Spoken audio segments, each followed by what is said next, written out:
تو ہمارا کام کیا ہے؟ ہم نے فالو کرنا ہے حسین کے راستے کو، نہ کہ حسین کے نام پہ ہم نے ماتم کرنے ہیں. حسین کا راستہ کیا ہے جس کو ہم نے فالو کرنا ہے؟ اب میں چند چیزیں آپ کو بتاتا ہوں. سب سے پہلا سبق جو ہمیں کربلا میں ملتا ہے کہ عزت اور دین، ایک طرف دنیا ہے. دیکھو اگر حضرت حسین رضی اللہ تعالیٰ عنہ ابن زیاد کے ہاتھ میں جا کے بیعت ہو جاتے، آپ کیا سمجھتے ہو بے تحاشا مال و دولت حضرت حسین پہ خرچ نہیں کرتا کیا وہ؟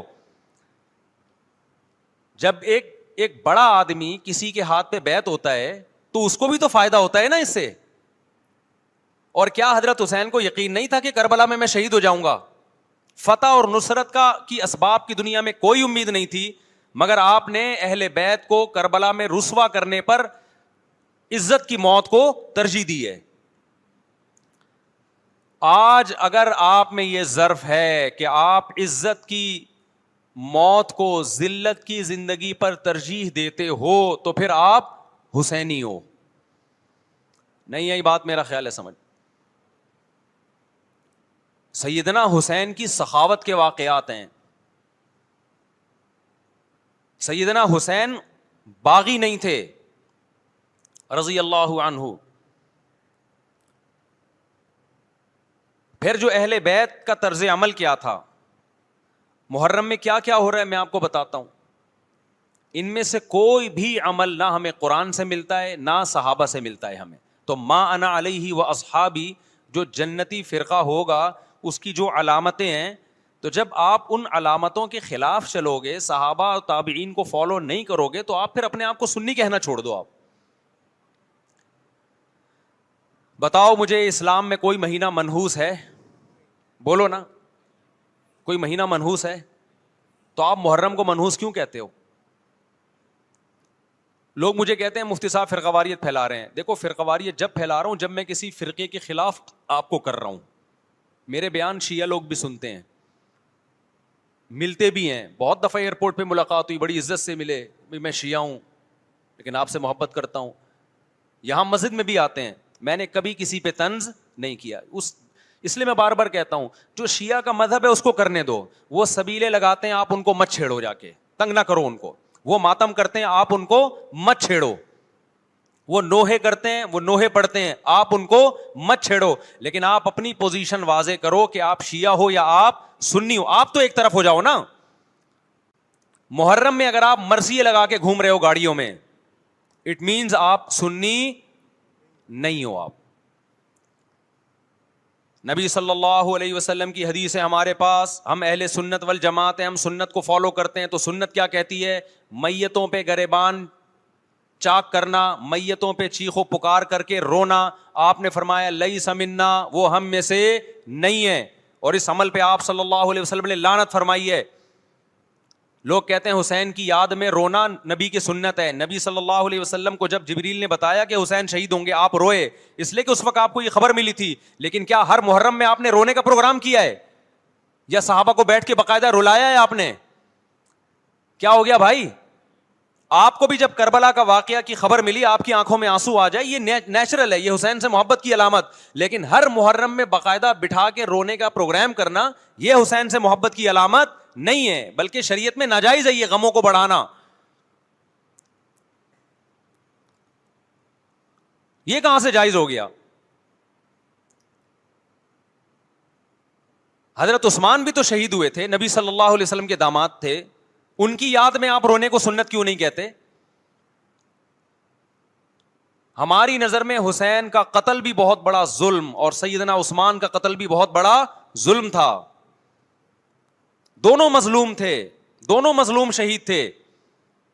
ہمیں دونوں کی شہادت پہ غم ہے، لیکن اب اس غم کو مناتے نہیں ہیں. اسلام میں غم منانا سنت نہیں ہے. دیکھو جعفر طیار رضی اللہ عنہ، نبی کے چچا زاد بھائی، اہل بیت،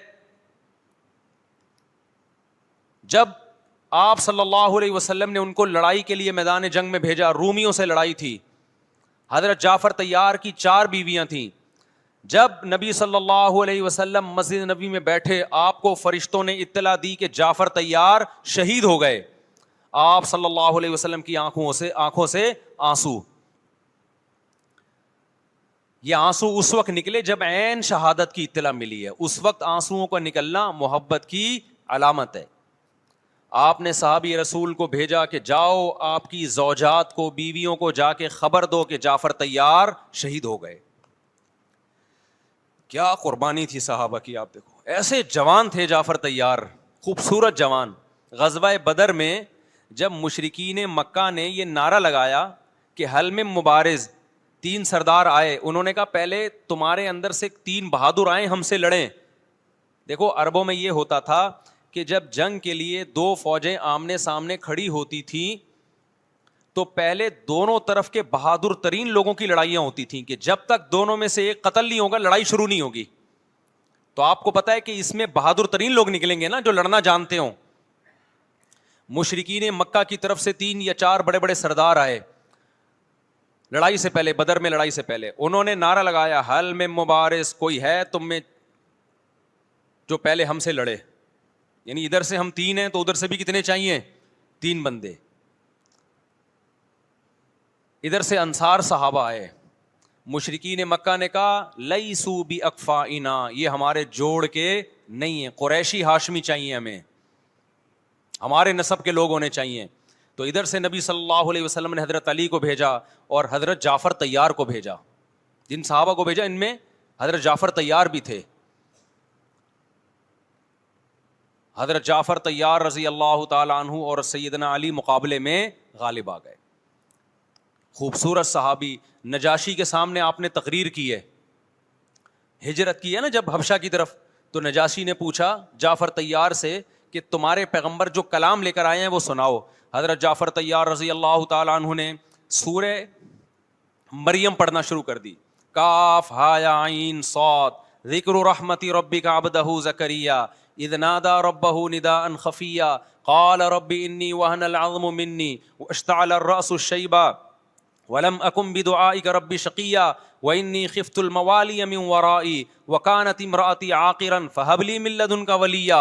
ایسی حضرت مریم اور عیسیٰ ابن مریم کی سیرت کو سورہ مریم میں بیان کیا حضرت جعفر طیار نے کہ نجاشی روتے روتے، اس کی داڑھی تر، اور جتنے پادری بیٹھے تھے سب کی داڑیاں تر ہو گئی روتے روتے۔ تو یہ تقریر جو نجاشی کے اسلام کا سبب بنے، بادشاہ کو مسلمان کرنے والے کون تھے؟ حضرت جعفر طیار۔ اور آپ کے چھوٹے چھوٹے بچے، 4 جوان بیویاں ہوں، چھوٹے چھوٹے بچے ہوں، اور ایسے میں میدان جنگ میں لڑتے ہوئے شہید ہو جائیں تو پیغمبر اور صحابہ پہ کیا قیامت ٹوٹی ہوگی۔ لیکن ہمارے نبی صلی اللہ علیہ وسلم کی آنکھوں سے کیا تھے؟ صرف آنسو موتی کی طرح ٹپک رہے تھے، اور آپ صحابہ کو اطلاع دے رہے تھے کہ جعفر طیار شہید ہو گئے اور جاؤ ان کے گھر والوں کو بتا کے آ جاؤ۔ کتنی بڑی قربانی ہے یا نہیں ہے؟ جب خبر دینے والا آپ کی ازواج کو بتا کے آیا کہ جعفر طیار شہید ہو گئے تو آپ کے گھروں سے خواتین کے رونے کی آوازیں آئیں۔ آپ صلی اللہ علیہ وسلم نے فرمایا ان سے بولو کہ اپنی آواز کو پست کرو۔ پھر چیخو پکار کی آواز آئی تو آپ نے فرمایا کہ اگر دوبارہ چیخو پکار کی آواز آئے تو ان کے منہ پہ خاک پھینک دو۔ وہ شہید کی بیوہ تھیں، اور شہید بھی کتنے مقدس، ان کو بھی نبی صلی اللہ علیہ وسلم نے نوحہ کرنے کی اجازت نہیں دی۔ اس دن جس دن غم پہنچا ہے اس دن بھی چیخو پکار کی اجازت نہیں دی ہے، تو آپ بتاؤ اگلے سال اس تاریخ کو چیخو پکار کی کیسے اجازت مل جاتی؟ نہیں آئی میرا خیال ہے بات سمجھ میں؟ جب غم پہنچا ہے اس وقت چیخنے چلانے کی اجازت نہیں ہے۔ چھوٹے چھوٹے یتیم بچے، حضرت جعفر طیار کے چھوٹے چھوٹے یتیم بچے، کتنا غم ہوتا ہے جب چھوٹے چھوٹے بچے، ان کا باپ دنیا سے چلا جائے، کتنا ترس آتا ہے ان کے اوپر۔ تو ہمارے نبی کو بھی ان یتیم بچوں پہ بھی ترس آیا، ان بیواؤں پہ بھی ترس آیا، لیکن نہ نبی صلی اللہ علیہ وسلم چیخو پکار کر کے خود روئے اور نہ آپ نے ان کی ازواج کو رونے کی اجازت دی ہے۔ سمجھ میں نہیں آ رہی میرا خیال ہے بات؟ میرا مقصد شیعوں پہ طنز کرنا نہیں ہے، ان کا جو مذہب ہے ان کو اس پہ چلنے دو۔ میرا مقصد ہے آپ اپنی پوزیشن واضح کرو کہ آپ ادھر ہو یا ادھر ہو، کسی کو تنگ مت کرو، نہ کسی پہ فتوے لگاؤ کفر اسلام کے۔ نہ کسی کو جہنمی قرار دو. اپنی پوزیشن آپ فیصلہ کرو کہ آپ اگر ادھر جانا ہے تو پورے ادھر چلے جاؤ. پھر یہ آدھا تیتر آدھا بٹیر والا معاملہ مت کرو. وہ ان کا مذہب ہے بھائی, ان کے علماء ان کو بتاتے ہیں کہ محرم میں کالے کپڑے پہننے ہیں, محرم میں ماتم کرنا ہے, محرم میں کو منحوس سمجھنا ہے, اس میں شادی بیاہ نہیں کرنا. ان کے علماء ان کو بتاتے ہیں, ان کو چلنے دو اس پر. دنیا میں بہت سے فرقے ہیں, بہت سے مذہب ہیں, ہم کسی کو نہ ختم کر سکتے ہیں نہ کسی کے خلاف نفرت پیدا کر سکتے ہیں. اس سے کوئی چیز حاصل نہیں ہوگی. کسی سے نفرت کرنے کی ضرورت نہیں, کسی پہ فتوے لگانے کی ضرورت نہیں, لیکن آپ کو اپنی پوزیشن واضح کرنی پڑے گی کہ میں کہاں کھڑا ہوا ہوں. اگر آپ سنی ہو تو پھر اہل سنت والجماعت صحابہ تابعین کو فالو کرتے ہیں, حدیث کو فالو کرتے ہیں, اور حدیث میں ہمیں ماتم کرنا, نوحہ کرنا, گریبان چاک کرنا اس کی پرمیشن نہیں ہے, بلکہ اس سے روکا گیا ہے, اس عمل کو حرام اور ناجائز قرار دیا گیا ہے. بات آ رہی ہے سمجھ میں؟ باقی جو شیعہ حضرات کرتے ہیں, ہمارے دوست ہیں شیعہ, میں مذاق میں نہیں کہہ رہا, ملتے ہیں ہم سے, میں کبھی ان سے مذہب کے ٹاپک پہ بات نہیں کرتا, نہ ان کو کبھی چھیڑتا ہوں کہ آپ یہ کیوں کر رہے ہو, یہ کیوں نہیں کر رہے. بھائی اس کا مذہب ہے, وہ اس کا فرقہ ہے, جو کرنے دو اس کو, ہم نہیں کرتے, کیونکہ ہم اہل سنت والجماعت میں. سمجھ میں آ رہی ہے بات کہ نہیں آ رہی؟ پھر ربیع الاول کا مہینہ آئے گا, اس میں بھی آپ اپنی پوزیشن واضح کرو کہ آپ ادھر ہو یا ادھر ہو. دو فرقے ہیں, دیوبندی بریلوی. میں نہیں کہہ رہا کہ کون جنتی کون جہنمی, لیکن بر صغیر میں جن کو دیوبندی کہا جاتا ہے وہ نظر و نیاز تیجے 40 میں کے قائل بولو نہیں ہے. یہ ان کی کتابوں میں لکھا ہوا ہے, وہ اس کے قائل نہیں ہے. اگر کوئی بزرگ ان میں قائل گزرا بھی ہے تو وہ اس کا ذاتی تفرد ہے, اس کو علماء نے فالو نہیں کیا, اس کو ان کی اجتہادی غلطی قرار دیا ہے. ربیع الاول میں جلوس نکالنا یا مزار بنانا یا مزاروں پہ جانا اس نیت سے کہ وہاں جا کے ہم کوئی قوالی پڑھیں گے یا کچھ بھی, ہمارے ہاں قبرستان جانا صرف اس لیے ہے کہ آخرت کی یاد تازہ ہو, بس. اس کے علاوہ اور کوئی کانسیپٹ نہیں ہے. ہمارے ہاں قبر ایک بالش سے زیادہ اونچی بنانا جائز بولو نا نہیں ہے. قبر پکی کرنا جائز نہیں ہے. تیجے 40 میں کرنا جائز بولو نہیں. آج ایک صاحب آئے, کہنے لگے میری ساس کا 40واں ہے, فجر میں کہنے لگے مجھے, کہہ رہے میں نہیں گیا تو بڑا مسئلہ ہو جائے گا. میں نے کہا بھائی ایک فیصلہ کرو, گرین چینل یا وائٹ چینل, ایک طرف ہو جاؤ بھائی, کیونکہ وائٹ چینل میں یہ جائز نہیں ہے, نہ 40واں ہے نہ تیجا ہے. اب لوگ مذاق اڑاتے ہیں مر گیا مردود نہ فاتحہ نہ درود. بھائی کچھ بھی کہتے رہو تو پھر پورے ادھر کو ہو جاؤ, یا تو پورے وائٹ ہو جاؤ یا پورے کیا ہو جاؤ, پورے گرین ہو جاؤ. پھر تیجا بھی کرو, 40واں بھی کرو, برسی بھی کرو, اور پھر اس کے بعد جھنڈے بھی لگاؤ ہرے رنگ کے. میں نہیں کہہ رہا دیوبندی صحیح ہے یا بریلوی صحیح ہے, دیکھو میں یہ بحث نہیں کر رہا, میری بات کو غلط نہ لے کے جانا. میں کہہ رہا ہوں آپ اپنی پوزیشن واضح کرو, صحیح غلط تو اگلا مرحلہ ہے, آپ کیا ہو, آپ کو تو یہی نہیں پتا چل رہا. آپ ربیع الاول میں ہرے جھنڈے لے کے گھوم رہے ہو, رمضان میں آپ وائٹ چینل بنے ہوئے ہو, محرم میں آپ بلیک چینل بنے ہوئے ہو, تو پتہ ہی نہیں چل رہا تو ہے کیا بھائی. جب 73 فرقوں میں ایک جنتی ہے تو ایک کو فالو کرو نا جس کو جنتی سمجھتے ہو. اگر آپ سمجھتے ہو کہ بلیک چینل یا شیعہ فرقہ جنتی ہے تو پورے شیعہ ہو جاؤ بھائی. اگر آپ سمجھتے ہو بریلوی فرقہ جنتی ہے تو پورے بریلوی ہو جاؤ. تو جس کو سمجھتے ہو وہ بن جاؤ, لیکن پورے بنو, ادھورے مت بنو, آدھا آدھا نہ لو. بات سمجھ میں آ رہی ہے؟ میں پھر بتا رہا ہوں, نہ میں کسی کو جنتی کہہ رہا ہوں نہ جہنمی. میں یہ نہیں کہہ رہا دیوبندی جنت میں جائیں گے یا بریلوی جائیں گے یا شیعہ جائیں گے, یہ تو اللہ فیصلہ کرے گا. ہم تو وہ کریں گے جو ہماری کھوپڑی میں آ رہا ہے. ہماری کھوپڑی میں یہ آ رہا ہے کہ جس کو بھی کرو تو ایک کو کرو پورا, تاکہ ایک طرف ہو جاؤ. آدھے تیتر آدھے بٹیر مت بنو آپ, اور دوسرے کو چھیڑو بھی نہیں, چھیڑنے کی بھی ضرورت نہیں ہے. کوئی جو کر رہا ہے کہ بھائی اس کا مذہب ہے. دیکھو ہندو مندر میں جاتا ہے نا, ہماری رائے کے مطابق صحیح کر رہا ہے غلط کر رہا ہے, غلط کر رہا ہے, لیکن ہم چھیڑتے ہیں کیا؟ اسلام نے اجازت دی اس کو چھیڑنے کی کہ ہندو جا رہا ہے اس کو پکڑ کے لا کیوں جا رہا ہے بھائی؟ اسلام بولا ہے بھائی لکم دینکم ولی دین, تمہارے لیے تمہارا دین, ہمارے لیے ہمارا دین. لا اکراہ فی الدین, دین میں زبردستی نہیں ہے, جو کر رہا ہے اس کو کرنے دو.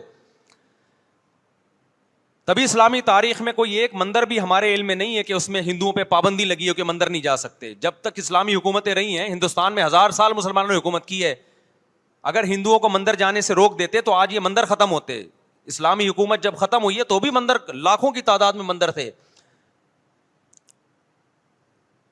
اسلام مسجد جانے کا حکم دیتا ہے یا چرچ جانے کا؟ بولو. مسجد.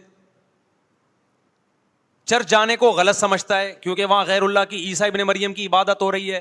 لیکن کیا اسلام آپ کو پرمیشن دیتا ہے کہ کوئی عیسائی چرچ جا رہا ہو تو آپ اس کو روکو کہ تو یوں جا رہا ہے بے, مسجد میں آ؟ اجازت دیتا ہے؟ یا اسلام یہ کہتا ہے کہ اس سے بدتمیزی شروع کر دو آپ؟ بولو کیا ہو گیا؟ آپ کو سبق یاد کرا رہا ہوں میں. بدتمیزی شروع کر دو. یا اسلام یہ اجازت دیتا ہے کہ اس سے اچھا سلوک نہ کرو؟ قطعاً اجازت نہیں, بلکہ قرآن تو کہہ رہے ہیں ان اللہ یحب المقسطین, جو غیر مسلم تم سے لڑ نہیں رہے میدان جنگ میں, ان سے تمہیں اچھا سلوک کرنا پڑے گا, کیونکہ اللہ اچھا سلوک کرنے والوں کو پسند کرتا ہے. صحابہ کرام غیر مسلموں کو بھی ہدیے دیا کرتے تھے, نبی صلی اللہ علیہ وسلم نے یہودیوں کو بھی ہدیے دیے ہیں. تو جو مذہب اسلام کی طرف منسوب نہیں ہے, جب ہمیں ان سے اچھے سلوک کا حکم ہے, تو جو مذہب اسلام کی طرف منسوب ہیں, قطع نظر اس سے کہ وہ اس دعوے میں سچے ہیں یا جھوٹے, یہ تو بحث ایک الگ ہے, لیکن نسبت کس کی طرف کر رہے ہیں؟ اسلام کی طرف. تو ہمیں ان سے بدتمیزی بدسلوکی کی کہاں سے اجازت ہوگی؟ تو میں نہیں کہہ رہا کہ آپ شیعہ بریلویوں سے دشمنی کرنا شروع کر دو, ان کی دعوتیں اٹینڈ نہ کرو, ان سے کاروبار چھوڑ دو, یا ان کو جا جا کے تنگ کرو, کیوں سبیل لگا کے بیٹھے ہو, کیوں ماتم کر رہے ہو, یہ کام مت کرو آپ. ہمارا ملک اس فرقواریت کا متحمل نہیں ہے, سے فساد پھیلتا ہے. لیکن اپنی پوزیشن آپ واضح کرو, ایک لکیر ہے آپ کھینچ دو. اگر کوئی شخص آپ کے سامنے صحابہ کو برا بھلا کہتا ہے, آپ بولو بھائی یہ میری باؤنڈری کیا ہو رہی ہے, کراس. میرے سامنے آپ کو ان بزرگوں کے خلاف بولنے کی اجازت نہیں ہے جن سے مجھے عقیدت ہے. اگر یہ کام آپ نے کیا تو ہماری اور آپ کی راہیں الگ الگ. آپ کا جو مذہب ہے بھائی, آپ بند کمرے میں, آپ کے امام بارگاہ میں, آپ کے مسجدوں میں, یا جہاں بھی ہے وہ آپ کا نجی معاملہ ہے. ہمارے سامنے آپ نے کوئی ایسی بات نہیں کرنی جو ہمارے عقیدے کے خلاف ہو, تو آپس میں دوستی رہے گی. اب دیکھو عیسائی آپ سے ملتا ہے, آپ گپ شپ کرتے ہو, کھانا کھاتے ہو, لیکن عیسائی بار بار بولے میں آپ کے نبی کو نہیں مانتا, میں آپ کا نبی, آپ بولے گا بھائی تو نہیں مانتا تو ہم نے کب کہا کہ مان تو, لیکن میرے سامنے بار بار کیوں کہہ رہے کہ میں تیرے نبی کو نہیں مانتا؟ یہاں سے آپ کی اس کی دوستی کیا ہو جائے گی پھر؟ ختم. تو غیر مسلموں کو بھی دو قسمیں, کسی بھی مسلک کے لوگوں سے ملو, کسی بھی فرقے کے لوگوں سے ملو, کوئی جھگڑا نہیں, کوئی بحث نہیں, ایک دوسرے کو کھانا بھی ہے, ایک دوسرے کو کھلانا بھی ہے, ایک دوسرے سے کھانا بھی ہے, ایک دوسرے کی دعوتوں میں بھی شرکت کرنی ہے.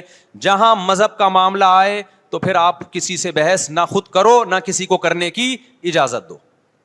اگر کوئی کچھ سیکھنا چاہتا ہے تو آپ بولو بھائی علماء کے پاس آ جاؤ, آپ کو کوئی اشکال ہے تو ہم وہاں آپ کا اشکال حل کر دیں گے. اس سے آگے بڑھنے کی کوشش بولو مت کرو, اس سے ملک میں امن ہوگا. باقی فرقے ہمیشہ سے ہیں بھائی, آج کوئی نئے تھوڑی ہیں, اور یہ ہمارا کام تھوڑی ہے فرقے ختم کرنا. یہ تو عیسیٰ ابن مریم جب نازل ہوں گے, حضرت مہدی آئیں گے, وہ تلوار کی طاقت سے ختم کریں گے, ان کے پاس یہ اتھارٹی ہوگی کہ وہ فرقوں کو ختم کریں. آپ نے یہ کرنا ہے کہ دوسرے کے مسلک کو چھیڑنا نہیں ہے اور اپنا چھوڑنا نہیں ہے. مسئلہ آپ کے ساتھ یہ ہو رہا ہے کہ دوسرے کو چھیڑ بھی رہے ہو اور اپنا چھوڑ بھی رہے ہو, دونوں الٹے کام کر رہے ہو.